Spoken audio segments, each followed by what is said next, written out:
Good morning, everyone. Rabbi Hillel Brody broadcasting to you live from the beautiful rooftop garden of Yeshiva Elementary School in Milwaukee.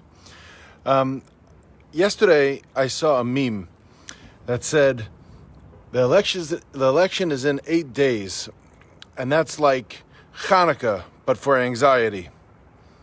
Now, I don't know exactly what that means, but I do know that if you're not a little anxious about the next, now 7 days, you're not paying attention. I've been talking the last couple of times that I've gone on here and produced a video about the fact that we want to make sure that what we're doing is not negative.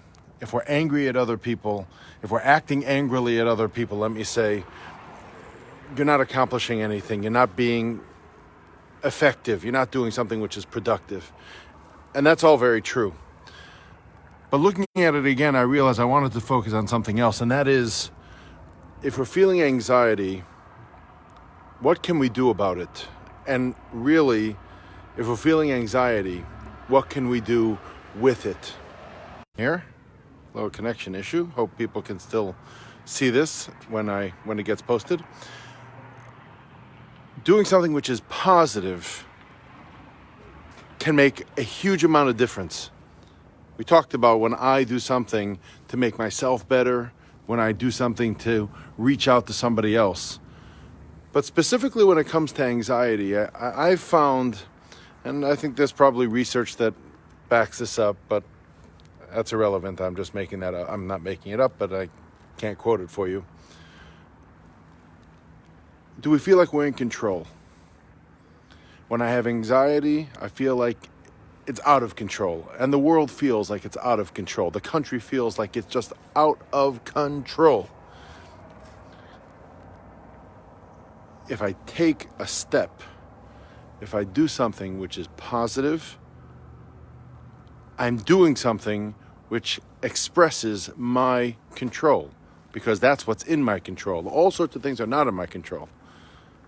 But what I do for myself, the step that I take, that's within my control. And I can tell you, it certainly works for me. I think it's worked for others. I think it can work for you. It helps to reduce the anxiety that we feel about this world that feels out of control. But it has to be specific. Pick something. Do a specific thing, whether it's a spiritual practice. It's an interpersonal practice, which, by the way, is also a spiritual practice. It's a specific, what am I doing for the next, we could start with the next 7 days. What am I doing in order to feel that I'm doing something positive and feel like I'm in control? Because that little modicum of control in the only area that I really can control at best, which is my own behavior, can help lower those feelings of anxiety and help us feel the hope, which we should all feel. Our country is resilient, our world is resilient, and with God's help, that resiliency will come through and we will have wonderful things. Do one thing, pick one thing, write it down, put it in the comments, put it in a message to me if that's helpful to you, or just write it down for yourself, and that's really the most important thing. Write it down, do something for the next 7 days. Today is Tuesday, until next Tuesday. Do something positive that can help reduce your anxiety. It can help you feel more comfortable, more resilient, and it'll help those around you as well. Have an awesome day, an awesome rest of your week. Looking forward to talking again soon.